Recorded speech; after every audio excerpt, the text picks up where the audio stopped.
बिस्मिल्लाहिर्रहमानिर्रहीम, अस्सलाम वालेकुम। मैं हूं फ़हीम अहमद।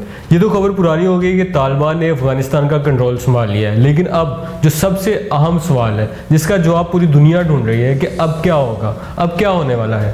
तालिबान के लिए अफ़गानिस्तान को फ़तह करना तो आसान रहा, लेकिन इनका असल इम्तिहान अब शुरू हो रहा है। दुनिया भर में तालिबान के इस दौरे हुकूमत को शुकूक व शुबहात की नज़र से देखा जा रहा है, जिसकी वजह तालिबान का तल्ख माजी है। तालिबान के पिछले दौरे हुकूमत में इन पर मजहबी शिद्दत पसंदी, नस्ली अक़लियतों के साथ बदसलूकी और ख़वातीन के हकूक़ पर कदम लगाने के इल्ज़ाम लगते रहे। अगरचे इस बार तालिबान लीडरशिप दुनिया को यकीन दिलाने की कोशिश कर रही है कि वो बदल गए हैं, लेकिन दुनिया इस पर यकीन करने को तैयार नहीं है, जिसका मतलब है कि तालिबान को हुकूमत चलाने में मुश्किलात का सामना करना पड़ सकता है। देखते हैं कि कौन से ऐसे बड़े 4 चैलेंजेस हैं जो तालिबान की हुकूमत के लिए खतरा पैदा कर सकते हैं और तालिबान इससे मुमकिन तौर पर कैसे निपटेंगे या इन्हें निपटना चाहिए।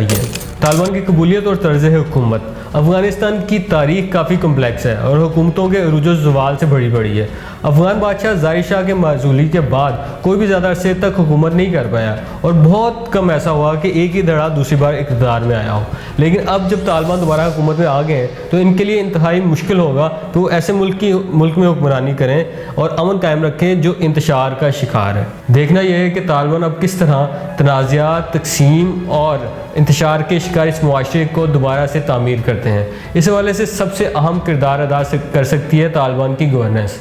ये मत भूलें कि तालिबान अफ़गानिस्तान को इतनी आसानी से इसलिए फतह भी करने में कामयाब हुए कि ना अवाम और ना रियासती इदारों ने इन्हें रोकने की कोशिश की, जिसकी एक वजह यह थी कि सदर अशरफ गनी की हुकूमत करप्शन में डूबी हुई थी। इनकी हुकूमत से अवाम की उम्मीदें टूट चुकी थी। सेहत और तालीम जैसी बुनियादी सहूलियात का असूल मुश्किल हो गया था। सिक्योरिटी सूरत ख़राब थी। बदनाम ज़माना मलेशिया लीडरों मसलन रशीद दोस्तम जैसे लोगों को नवाजा जा रहा था, यानी एक लूट मार मची हुई थी। इसलिए ना तो अवाम, ना फ़ौज और ना दीगर इदारों की जानिब से तालिबान के रास्ते में बहुत ज़्यादा रुकावटें डाली गई। तालिबान बड़ी आसानी से फतवात हासिल करते रहे। अब तालिबान ने यह तो साबित कर दिया कि वो लड़ाई और जंग में बेहतरीन कुव्वत है, लेकिन क्या गवर्नेंस में भी वो ऐसे ही कामयाब होंगे जैसे जंग में हुए? इस हवाले से सवालात मौजूद हैं। ये यूँ कह लें कि 20 साल बाद वापस हुकूमत में आकर तालिबान के लिए मौसर हुकूमत और गवर्नेंस का मुजाहरा करना एक चैलेंज होगा, क्योंकि हुकूमत और रियासती मामलात को चलाने के लिए जंगजुओं से ज़्यादा काबिल ब्यूरोक्रेसी की ज़रूरत होती है, जबकि मजमूई तौर पर मुल्क की तरक्की के लिए हुनरमंद अफरादी क़ुव्वत की ज़रूरत होती है। लेकिन देखने में ये आ रहा है कि हुनरमंद लोग बड़ी तेज़ी से अफ़गानिस्तान से निकल रहे हैं और इस ब्रेन ड्रेन पर ख़ुद तालिबान भी परेशान है और लोगों को मना कर रहे हैं कि वो अफ़गानिस्तान छोड़ के ना जाएं, बल्कि उनका तहफ़्फ़ुज़ यकीनी बनाया जाएगा। दूसरा सवाल ये भी है कि जिस आइडियल इस्लामी तर्ज़ हयात पर मबनी सिस्टम की तस्वीर कुशी तालिबान कर रहे हैं, क्या इसे वो प्रैक्टिकल करके भी दिखा सकेंगे? क्या वो ये साबित कर सकेंगे कि जिस इस्लामी निज़ाम को नाफिज़ करना वो चाहते हैं वो अफ़गान अवाम को बराबरी की बुनियाद पर सेहत, तालीम, रोज़गार की फ़राहमी यकीनी बनाएगा? तालिबान के लिए इम्तहान होगा कि वो कैसे इस्लामी तालीमात या कवानीन को मौजूदा दौर की ज़रूरियात के मुताबिक ढाल कर एक फलाही मुआशरा तश्कील देते हैं। यानी कुल मिलाकर आप कह सकते हैं कि तालिबान को अब कामयाबी के साथ अपने तंजीमी ढांचे को हुकूमती ढांचे में तब्दील करना पड़ेगा। स्ट्रेटेजिक और मिलिट्री प्लानिंग के 2 अहदाफ होते हैं, एक पहले कब्जा करना और दूसरा इस कब्जे को बरकरार रखना। मसलन अमेरिका और इत्तेहादियों ने अफगानिस्तान के एक बड़े हिस्से पर कब्जा तो कर लिया था, लेकिन वो इसे बरकरार नहीं रख सके।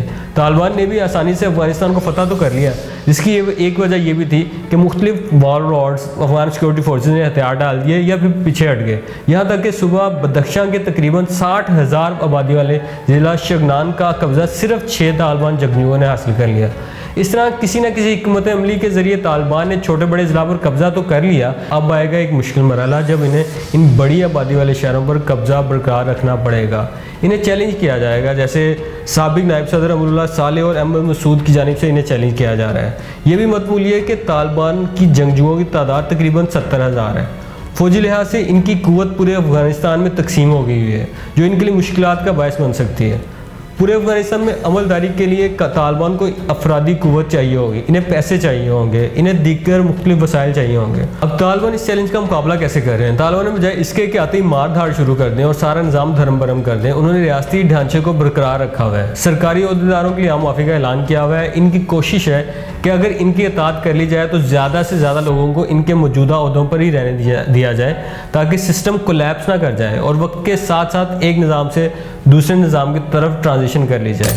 तालिबान के लिए एक और बड़ा जो चैलेंज होगा वो होगा कि खुद को मुनज़्ज़म कैसे रख पाते हैं, क्योंकि गैर मुल्की फ़ौज के ख़िलाफ़ तो मुतहद थे और वो जदोजहद कर रहे थे, लेकिन अब जब वो गैर मुल्की फ़ौज निकल गई है अफ़गानिस्तान से, तो इनके लिए बड़ा चैलेंज होगा कि खुद को मुनज़्ज़म रख के इंतशार से बच कर आगे बढ़ें। मसलन जैसा 1980 में हुआ था कि सोवियत यूनियन के फ़ौज को निकालने के लिए तो सब मुजाहिदीन इकट्ठे थे, मुतहद थे, लेकिन जैसे सोवियत यूनियन की फ़ौज निकली तो इन्होंने इक़्तिदार के लिए आपस में लड़ना शुरू कर दिया। तो ये भी एक खदशा है कि कहीं ऐसा तो नहीं होगा कि तालिबान के जो मुख्तलिफ गिरोह हैं वो आपस में एक दूसरे के ख़िलाफ़ नबर्द आज़मा हो जाएंगे। इस हवाले से एक दूसरा पहलू ये भी है कि जब ये जंगजू मुख्तलिफ आला ओहदों पर पहुँचेंगे तो क्या वो बदनवानी, ताकत और इख्तियारात के नाजायज़ इस्तेमाल से बच सकेंगे, ये आने वाला वक्त बताएगा। लेकिन खबरें यही हैं कि तालिबान इस खतरे से आगाह है और वो बहुत तेज़ी से अपनी तंजीम के अंदर यकसुई, नज़्म व ज़ब्त और वाबत को बेहतर बनाने के लिए एक मैकेनिज़्म तैयार कर रहे हैं। तालिबान के लिए सबसे अहम चैलेंज होगा अफ़गानिस्तान की मईशत की बहाली। अफ़गानिस्तान दुनिया के गरीब तरीन ममालिक में से एक है और वर्ल्ड बैंक के मुताबिक इसके 75% अवामी अखराजात बैरूनी इमदाद से पूरे होते हैं। इस वक्त के इदाद-ओ-शुमार के मुताबिक 50 लाख से ज़ायद अफ़गानी अंदरूनी तौर पर बेघर हैं और अक़वाम मुत्तहिदा के मुताबिक जायद तशद्दुद के नतीजे में सिर्फ इस साल 4 लाख अफराद बेघर हुए। एशियन डेवलपमेंट बैंक के मुताबिक 47% अफ़गानी गुर्बत की लकीर से नीचे ज़िंदगी गुजार रहे हैं। बेरोज़गारी की शरह 11.7% तक पहुँच गई है।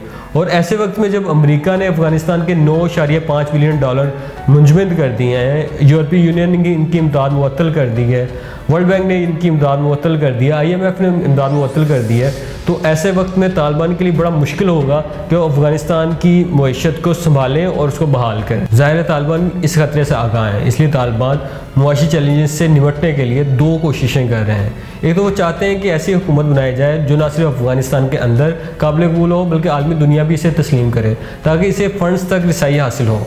दूसरा, तालिबान जानते हैं कि अब दुनिया यूनिपोलर नहीं रही, इसमें बहुत सारे फरीक आ गए हैं। अगर अमेरिका और यूरोपीय यूनियन अफ़गानिस्तान पर अपने दरवाजे बंद करते हैं तो चीन और रूस अफ़गानिस्तान के साथ खड़े हो सकते हैं। चीन और रूस अफ़गानिस्तान के साथ आखिर खड़े क्यों हो सकते हैं, उसकी भी एक बड़ी ठोस वजह है। एक अंदाजे के मुताबिक अफ़गानिस्तान में 1 से 3 ट्रिलियन या खरब डॉलर के मादनी ज़खायर मौजूद हैं। ये ज़खायर तालिबान हुकूमत के लिए दरवाज़ा खोल सकते हैं कि चीन, रूस और दीगर आलमी ताकतों के साथ तजारत करें या उनके साथ मुआहदे करें। लेकिन देखना यह है कि तालिबान कैसे इमदाद देने वालों और सरमायाकारी करने वालों की सख्त शराइत का सामना करते हैं। और सबसे बड़ी बात, क्या अमारत इस्लामी के दौर में सूद जैसी लानत का खात्मा किया जाएगा? क्या तालिबान बैंकिंग निज़ाम को सूदी निज़ाम समेत कबूल कर लेंगे या कोई फिर मुतबादिल निज़ाम देंगे? एक मजमूई जायज़ा लें तो ये कहा जा सकता है कि तालिबान के लिए चैलेंजेस तो बहुत ज़्यादा हैं, लेकिन हर इनकलाबी हुकूमत के पीछे खड़ी होती है उसकी आइडियोलॉजी। इसी आइडियोलॉजी ने कम्युनिस्ट पार्टी को चाइना में कामयाब करवाया और इसी तरह की इनकलाबी आइडियोलॉजी की वजह से आज तक ईरान दुनिया के सामने डटा हुआ है। और तालिबानी अपनी इस्लामिक आइडियोलॉजी पे कायम रहते हैं और नज़रियात पर अमल दरामद करने के लिए इज्तिहाद से काम लेते हैं, तो कोई बैद नहीं है कि पाकिस्तान के पड़ोस में एक बड़ी इस्लामी फलाही रियासत बन जाए। वीडियो देखने का बहुत शुक्रिया। अगर आप चाहते हैं कि इंटरनेशनल और नेशनल इश्यूज़ पे अनबायस्ड और लॉजिकल एनालिसिस देखें तो इस चैनल को सब्सक्राइब कर लें। बहुत शुक्रिया।